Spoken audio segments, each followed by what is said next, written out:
Muchísimas gracias al doctor José Rodrigo Peláez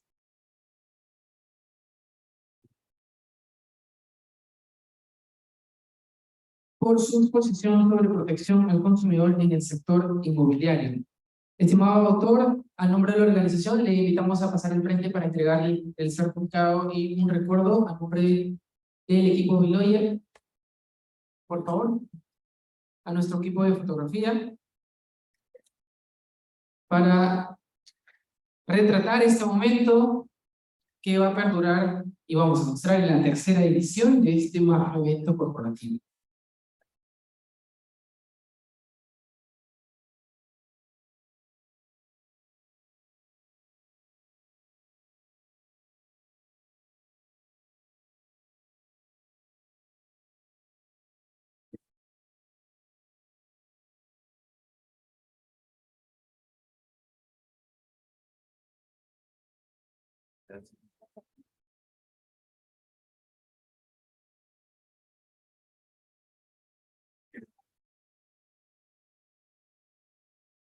Reiteramos nuestra gratitud al doctor Rodrigo Peláez por acompañarnos aquí en este auditorio del ilustre y bicentenario Colegio de Abogados de Lima, que también se encuentra en semana de aniversario por su 119º aniversario de vida institucional de esta orden. Acto seguido, vamos a continuar con la participación de la doctora Vanessa Sea,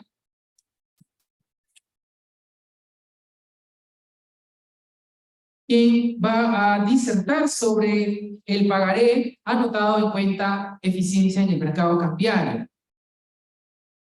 La doctora Sea es abogada colegiada con especialización en mercado de valores, con grado de maestro en Derecho de Empresa por la Escuela de Posgrado de la Universidad Peruana de Ciencias Aplicadas, UPC. También es abogada senior en la gerencia legal corporativa del grupo BVL. Cuenta con más de 10 años de experiencia laboral en el sector privado en temas vinculados al derecho corporativo, mercado de valores, títulos valores desmaterializados y legal tech. Además, cuenta con amplia experiencia como docente universitaria en la UPC, en la Universidad César Vallejo y la Universidad Continental. Vamos a recibir con un fuerte voto de aplausos a la doctora Vanessa Sea.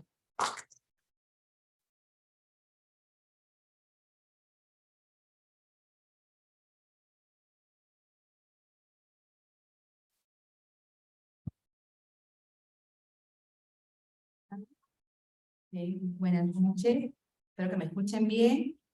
Primero agradecer a Biloyer por la invitación. Recuerdo el primer congreso y estoy muy contenta de poder formar parte de este segundo congreso. Y yo les traigo un tema novedoso que creo que es importante que lo conozcan, sobre todo para quienes les interesa el mundo corporativo y el ámbito financiero, ¿no?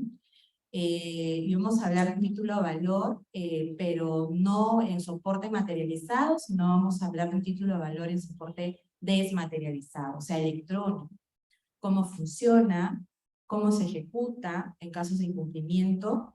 Y hay dos casos que les he traído, judiciales, donde ya se están resolviendo, ¿no?, ejecuciones con este tipo o con esta forma de representación del título de valor.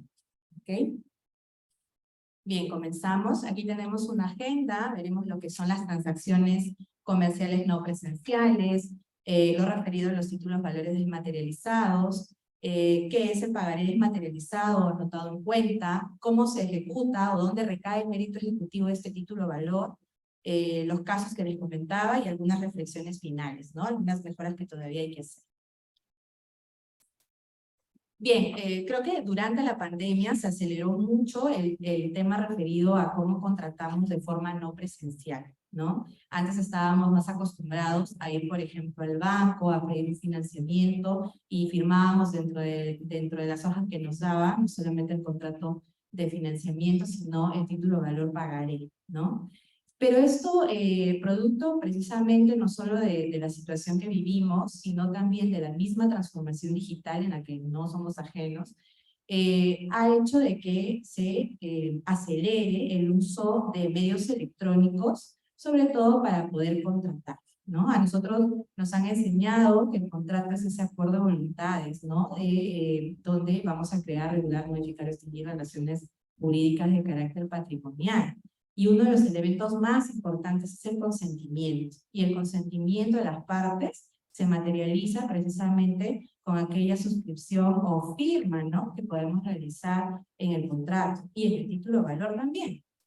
Pero en este caso, cuando no estamos pues en una relación presencial, ¿cómo hacemos eso? No, esa es la gran pregunta. Bueno, ahí están los medios electrónicos.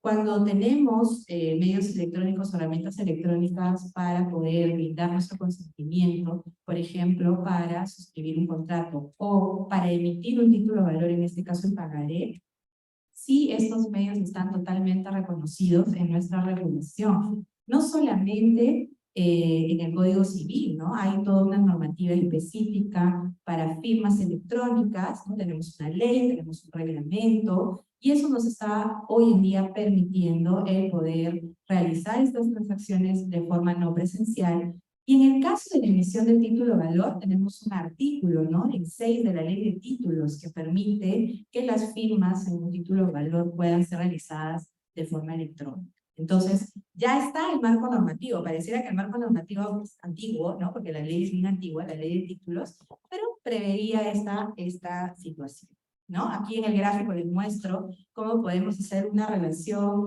no solamente causal, sino cambiaria, entre una entidad financiera, por ejemplo, y uno de nosotros que va a pedir pues, un financiamiento. Nos van a hacer firmar el contrato y el pagaré. Entonces, en nuestras transacciones comerciales, no presenciales, usamos medios electrónicos. Hoy en día hay personas que, por ejemplo, están firmando sus pagarés con firmas electrónicas. ¿Y qué tipo de firma? No necesariamente la firma con certificado digital, que no la tenemos todos, ¿no? Y además tiene un costo.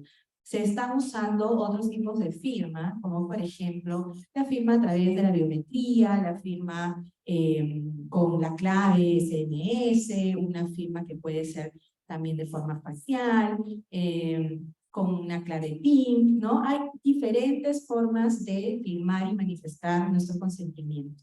Tal vez unas más digamos, tienen una mayor fortaleza, como es el caso de la firma digital, ¿no? Sabemos que la firma digital es la única que por ley tiene una equivalencia funcional a la firma manuscrita, ¿no? Y tiene este atributo que es el no repudio, que es un atributo que no es el que tienen las otras firmas electrónicas, pero en las transacciones lo que se suele hacer es utilizar medios adicionales para mitigar ese riesgo del repudio, ¿no? Alguien que diga, yo no firmé, esa no es huella, ¿no?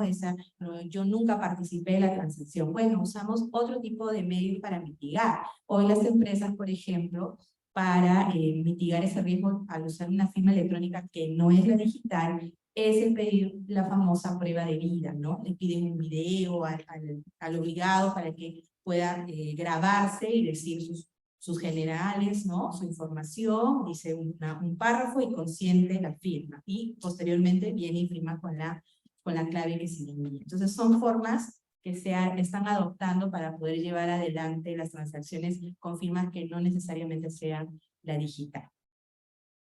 Entonces, si ya tenemos todo esto, nosotros deberíamos identificar cuáles son aquellos beneficios que nos trae, por ejemplo, hacer transacciones ya no de forma presencial, sino de forma no presencial, y ya no necesitamos firmar con nuestras manos, ¿no?, los documentos. Imagínense una persona que se financia con 60 letras. Yo siempre cuento esta experiencia en mis clases a veces, cuando mi mamá se compró un terreno y le mandaron 60 letras a firmar, ¿no? En la firma, en la letra número 40, ya se había olvidado, ¿no? Le temblaba la mano y ya no le salía ni la firma. En cambio, cuando tú tienes el beneficio de usar medios electrónicos, haces un clic y firmas las 60 letras, ¿no? O sea, no necesitas estar firmando 60 veces.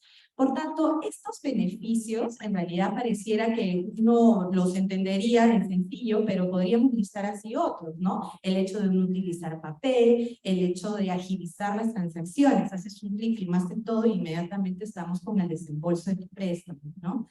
Hay muchos aspectos también de seguridad. Algunos se preguntan que tal vez sea más vulnerable que la información de un título de valor esté de forma electrónica que mejor materializada. Lo guardo en mi casa, debajo del colchón y lo tengo ahí seguro, ¿no? Pero no es en realidad eso. Hay seguridad de la información y ahora vamos a hablar dónde están esos títulos, ¿no? ¿Quién los tiene? ¿Quién los centraliza? ¿Y quién brinda esa seguridad de que la información del título no sea vulnerable, ¿no? Entonces, vamos a encontrar muchos beneficios, como por ejemplo el hecho de que no se produzcan procesos de ineficacia del título de valor. Imagínense, el título de valor, si es físico y se nos pierde, se nos destruye, ¿no? Nos han enseñado en los cursos de títulos valores que hay que hacer procesos de ineficacia para que puedan emitirse o pueda emitirse a la duplicidad del título. Bueno, eso se acabó en la parte de lo desmaterializado, no todo en cuenta, porque ahí nada se va a perder, todo está de forma electrónica, ¿no? Entonces ya no vamos a tener esos tipos de procesos. Por tanto, hay una serie de beneficios que se pueden listar y que podemos compartirlos, ¿no? Y cuando los termino en la presentación. Bien, la ley de títulos valores nos ha establecido dos formas de representación del título valor. Un título valor puede ser materializado y tener un soporte físico, ¿sí? Por ejemplo, una letra de cambio, ¿no? Y la custodia de esa letra de cambio, por ejemplo, es ¿de quién? Del legítimo tenedor, bueno, de quien tiene el derecho de crédito. Él lo va a guardar, como digo, lo guarda debajo de su colchón, lo guarda en un banco o lo guarda donde él quiera. Y él es el responsable de tener esa letra, ¿ok? Y cualquier tema referido, por ejemplo, si se tratara de un título valor nominativo, que son los títulos valores donde tenemos la identificación de quién es el titular, pero además la ley dice, hay que establecer, ¿no? Claramente que para los efectos frente a terceros tiene que estar registrado. Ejemplo, de acción, ¿no? La acción, me emiten mi certificado como accionista, pero yo necesito estar en el registro o en la matrícula de accionistas y para que así me reconozcan como accionista. De lo contrario, no me van a reconocer porque es un título de valor nominativo. Bueno, todo eso ocurre con el legítimo tenedor y si por ejemplo es la acción, la matrícula de accionistas la lleva la empresa que emitió la acción, ¿no? Y todo lo lleva en físico en sus libros. Hoy en día eso se hace, eso es lo que ocurre tradicionalmente, sobre todo cuando son pequeñas empresas. Cualquier transferencia referida a esos títulos materializados físicos se hace entre las partes. Por ejemplo, yo ya no quiero ser accionista de esta empresa, luego voy a vender mis acciones. Bueno, hago una compra-venta de acciones y se la vendo a otra persona. Y esa persona va al registro, se registra en la matrícula y es el nuevo accionista. Y así funciona esta parte del título valor materializado. Pero ¿qué ocurre cuando hablamos de un título de valor que no está en un soporte materializado, sino está desmaterializado? O nació 100% electrónico, porque lo desmaterializado es que se transforma, ¿no? Primero fue físico y ahora lo transformamos y lo volvemos electrónico, ¿sí? Con validez legal. O nace 100% electrónico, en cero papel, ¿no? Entonces, cualquiera de esas dos formas, ¿cómo funciona el mundo de lo desmaterializado anotado en cuenta? Bueno, ese mundo precisamente de la anotación en cuenta es donde la custodia de ese título valor, que tiene ya un registro electrónico, nace de forma electrónica o se transforma, le corresponde ya no al legítimo tenedor. El derecho de crédito sigue siendo el legítimo tenedor, obviamente, pero él va a necesitar de un tercero, que viene a ser un custodio, que por ejemplo puede ser una entidad financiera, que va a precisamente tener la custodia de ese título valor a nombre del beneficiario que es el legítimo tenedor. Es decir, se convierte en un custodio electrónico, ¿no? Como decíamos fácilmente para entenderlo, es como una bóveda electrónica, se vuelve este custodio, ¿no? Él te va a guardar todos tus títulos electrónicos.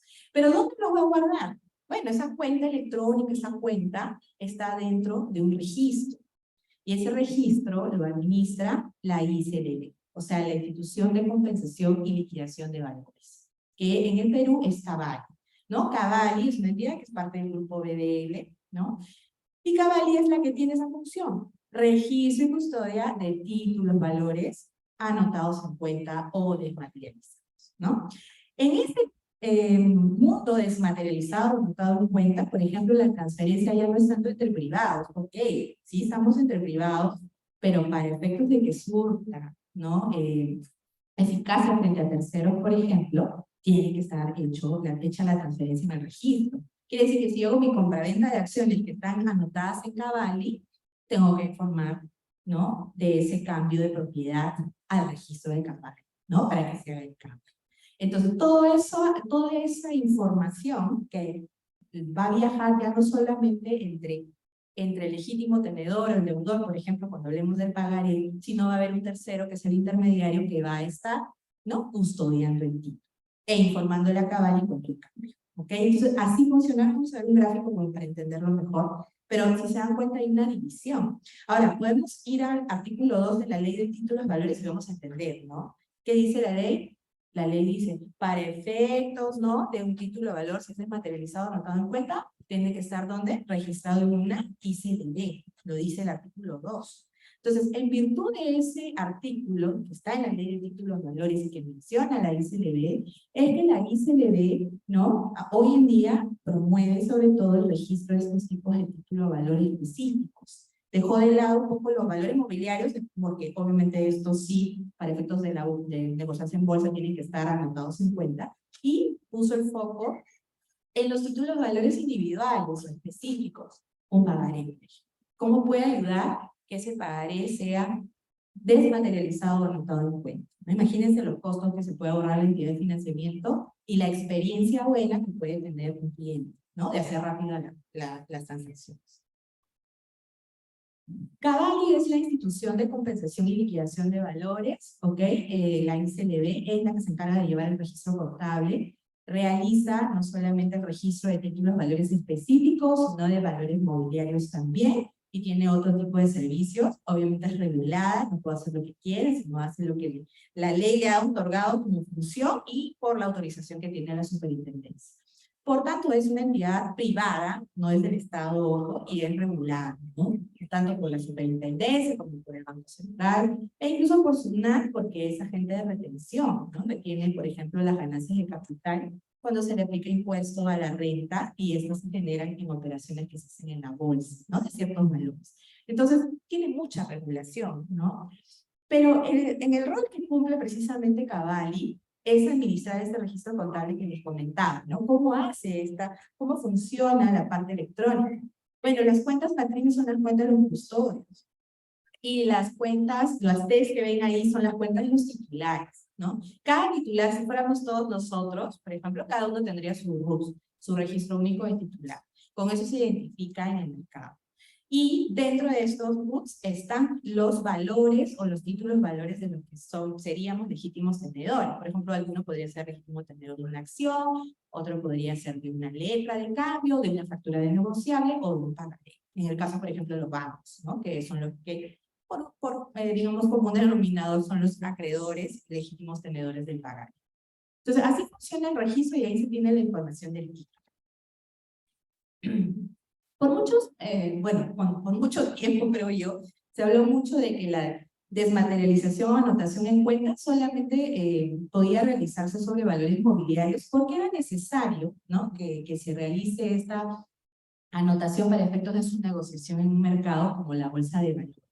Pero la propia regulación, como les mencionaba, el artículo 2 de la ley de títulos, el artículo 6, el artículo 18, que nos habla incluso de la constancia con la que se ejecuta el título de valor que está anotado en cuenta, que está en toda la parte general de la ley de títulos, ya establecía como que un marco normativo para que se puedan desmaterializar o anotar en cuenta títulos, valores específicos, ¿no?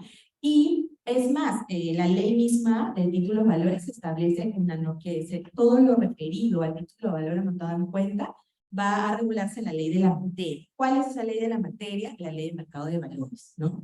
Y la regulación de la ICLB, hay un reglamento de instituciones de compensación y liquidación de valores que también debemos mirar, donde está regulado todo lo referido a este título de valor anotado en cuenta. Incluso tenemos que ver el reglamento interno de Cavalli, ¿no?, que es un reglamento donde están todos los servicios regulados. Por tanto, Cuando un abogado, ustedes que van a ser futuros abogados, quiere ejecutar un título de este tipo o conocer sobre este título de valor, no solamente va a tener que leer la ley de títulos, ¿no?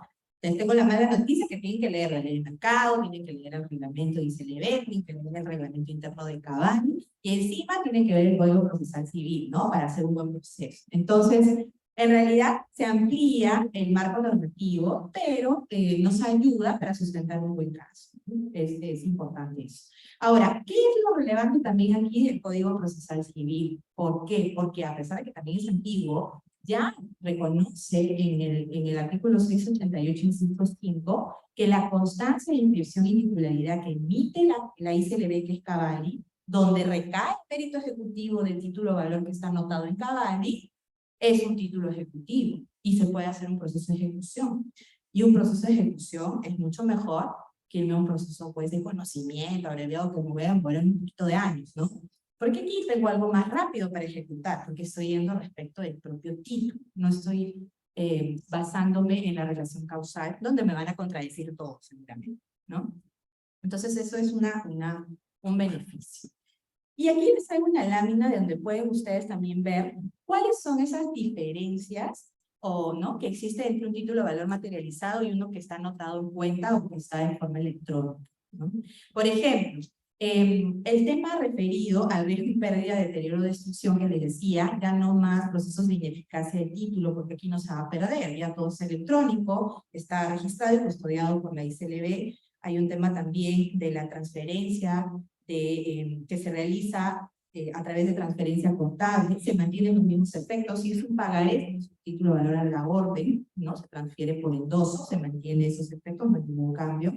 Y en cuanto al mérito ejecutivo, que lo vamos a ver, ya no recae, pues ya no hay que ir a protestar, ¿no? Ahí no sé si haya personas pro notarios, pero yo digo un poco que esto también trae a los notarios que dejen, ¿no? de hacer el tema de los protestos, porque aquí pues la constancia no necesita protestarse, simplemente se pide y se ejecuta.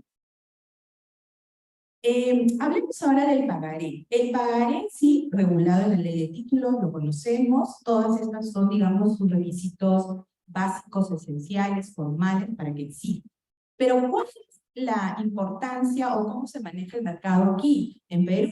Bueno, casi el 99.5 será o más por ciento de pagarés son incompletos, o sea, nacen solamente con la firma del obligado y quién es el legítimo tenedor, pero no hay mayor información. ¿Se puede anotar en cuenta? Sí, o sea, nacer electrónico, desmaterializar, sí, no hay ningún problema, solamente estamos cambiando la representación. Lo que sí es que al momento de ejecutarlo, vas a tener que completar, ¿no? Porque si no, la constancia no va a salir vacía, ¿no? Tiene que tener la información.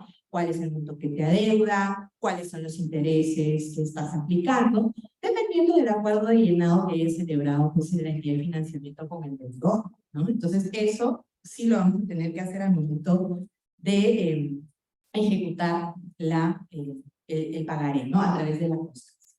Este es el flujo del proceso. En realidad tenemos la emisión del pagaré que puede ser desmaterializado o anotado en cuenta. Si es desmaterializado, es el físico, nació físico, pero lo queremos transformar, ¿no? Porque ya no, la empresa, por ejemplo, ya no lo quiere tener en la bóveda, pues ya está rebalsando de pagarés, ¿no? Ah, entonces necesito tener más espacio, eficiencia, estoy pagando por un custodio físico, nunca encuentro los pagarés porque tengo que buscarlos al momento de ejecutarse en físico y entonces hay un gran problema. Por tanto, muchas entidades deciden ir a la desmaterialización a efectos de mejorar esos procesos, ¿no? Con un clic busco, ¿no? ¿Quién me debe? ¿Cuál es el pagaré que firmó? ¿Tiene 20 pagarés de esa persona? Ok, voy y ejecuto, pido mi constancia y ya está.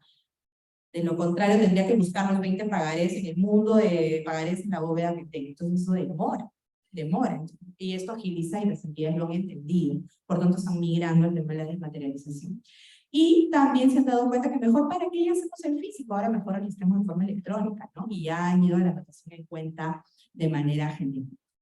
Por tanto, tenemos el proceso de la relación comercial, que sigue igual. La emisión la hace el obligado, el pagaré queda en la cuenta matriz de la entidad de financiamiento a nombre de la entidad de financiamiento en el registro contable de Cavalli.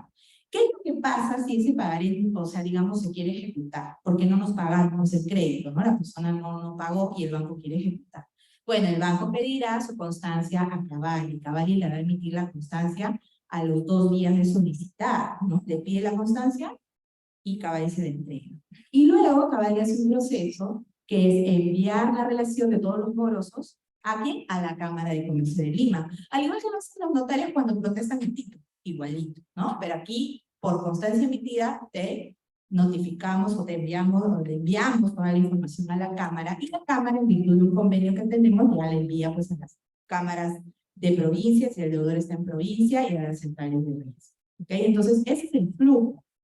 Ahora, ahí yo ponía Poder Judicial. Claro, porque si uno pide su constancia, ¿para qué la pide? No la pide para guardarla, sino la pide para ejecutarla. Y no vamos al Poder Judicial, ¿no?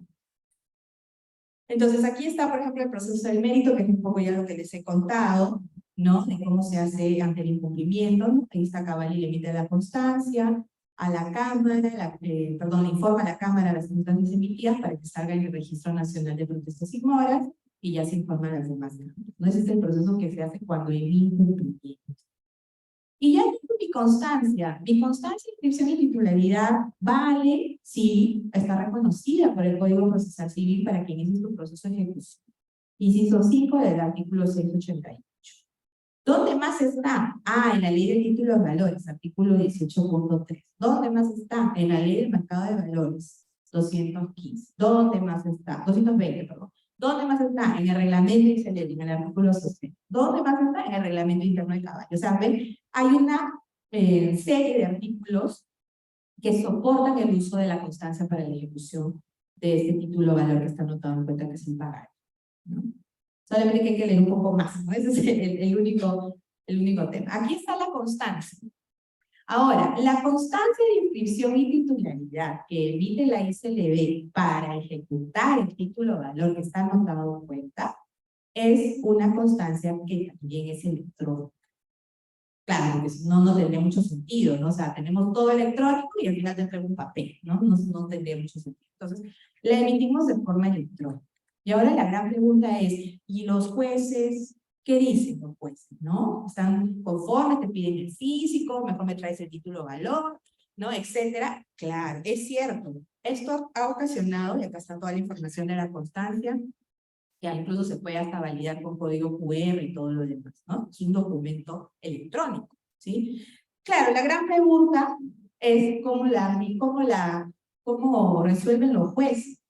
Inicialmente sí ha habido una necesidad, ¿no? De no solamente capacitar, sino sí ha habido casos en que los jueces han dicho, mejor tráeme el físico, ¿no? Me traes la constancia, pero quiero el físico, ¿no? Tráeme el físico del título de valor, tráeme el pagaré para verlo, ¿no? Entonces, hay casos de eso, sí, al inicio. Actualmente, esto ya ha venido disminuyendo prácticamente porque se ha entendido que no necesitamos mayores requisitos, exigencias que cumplir para ejecutar un pagaré anotado en cuenta en mérito a la constancia. Porque la constancia es el título donde recae el mérito ejecutivo del pagaré. O sea, ahí está la información.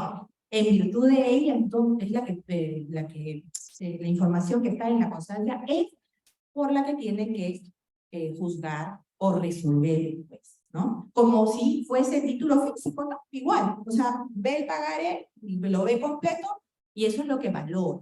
Igual la constancia te está diciendo la misma información, entonces no habría una necesidad de pedir el título físico. Y aquí vienen los casos, les comentaba, o sea, cómo los jueces han hecho. Este es un primer caso de un banco con un deudor. ¿Y qué es lo que hizo el deudor? Hizo una contradicción, ¿no? Y este deudor dijo, este es un caso de Loreto, de la Corte Superior de Justicia de Loreto, y dijo, el deudor dijo, a mí nadie me pidió mi consentimiento para que mi pagaré que yo firmé de forma física se desmaterialice, ¿no? A mí nadie me dijo que lo iba a meter a caballo, ¿no? No le pidieron permiso. Ese fue su sustento. Claro, él no dijo, no debo, ya pagué, no dijo nada de eso, ¿no? Se fue por ese lado para buscarle o contradecir la demanda. Y en la contradicción se basó, ustedes saben que la contradicción en los procesos de ejecución son enunciados, mejor dicho, hay numerales taxativos, ¿no? O sea, son causas específicas. Tenemos las que están en el artículo 19 de la Ley de Títulos y el 700 del Código Procesal Civil. No te puedes fundamentar en otra cosa. Y dijo que el hecho de que no se le pidió su consentimiento sustentaba la causal de inexigibilidad de la obligación. Esa era digamos, el sustento, ¿no? Y decía porque nadie le pide. Y que la ley de mercado dice que hay que pedir consentimiento al emisor. Como él es el emisor, entonces le tuvieron que preguntar. Y dice inexigibilidad. Bueno, ¿qué hace el juez y qué hace la sala? Porque incluso apela y se va a sala.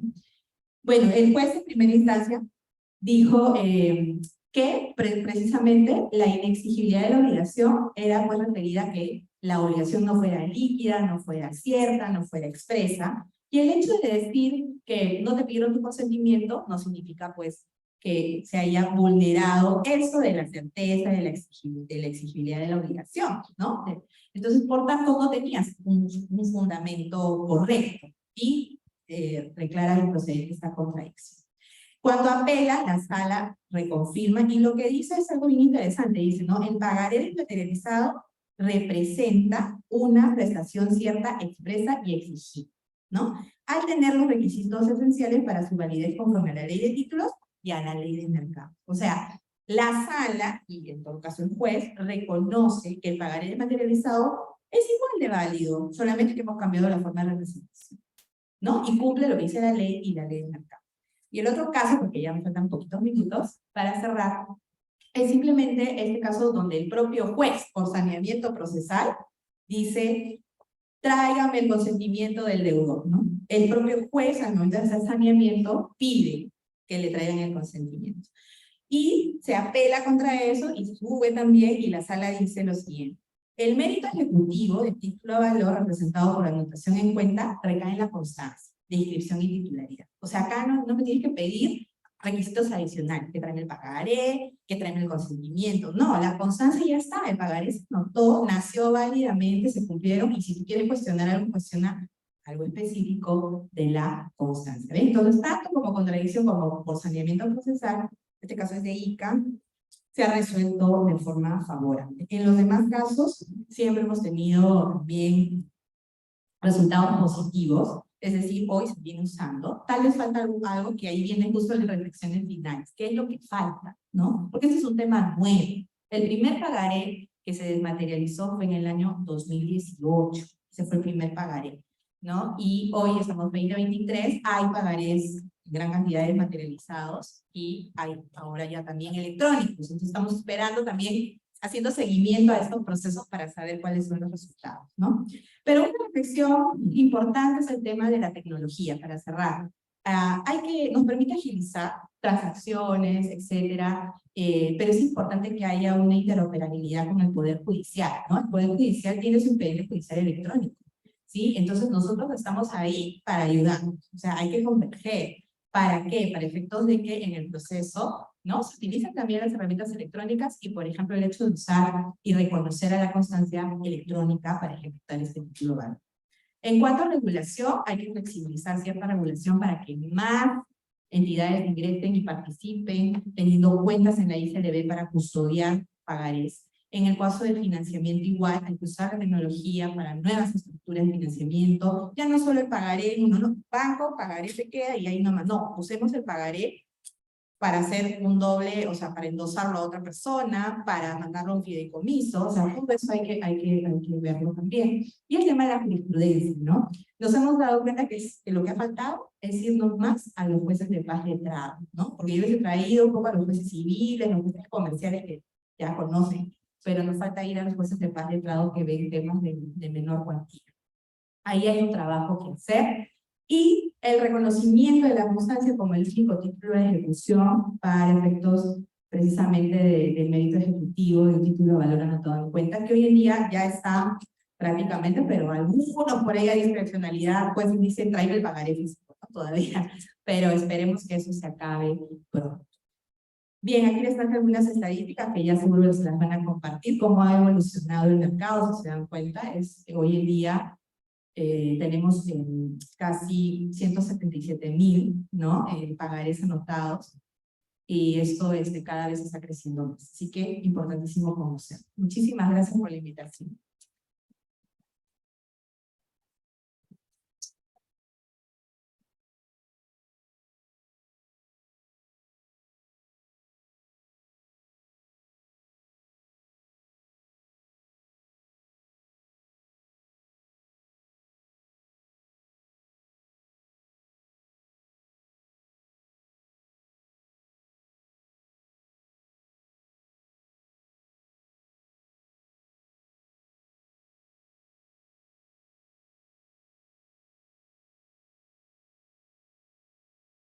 Extendemos nuestra gratitud a la doctora Vanessa C. Aguamán por su disertación sobre el pagaría anotado en cuenta, eficiencia en el mercado cambiario. Estimada doctora, le invitamos por favor a que nos acompañe al frente del estrado para poder hacerle entrega del reconocimiento a nombre de la organización de este segundo Congreso Nacional de Derecho Corporativo, el cual es realizado en homenaje al distinguido profesor y maestro peruano, el doctor Osvaldo Punzo Excel. No se olviden que el día de mañana vamos a tener la ceremonia de homenaje que se va a realizar a las 4 de la tarde. Tendremos invitados especiales. La cámara está aquí en la salida, exacto, ahí está.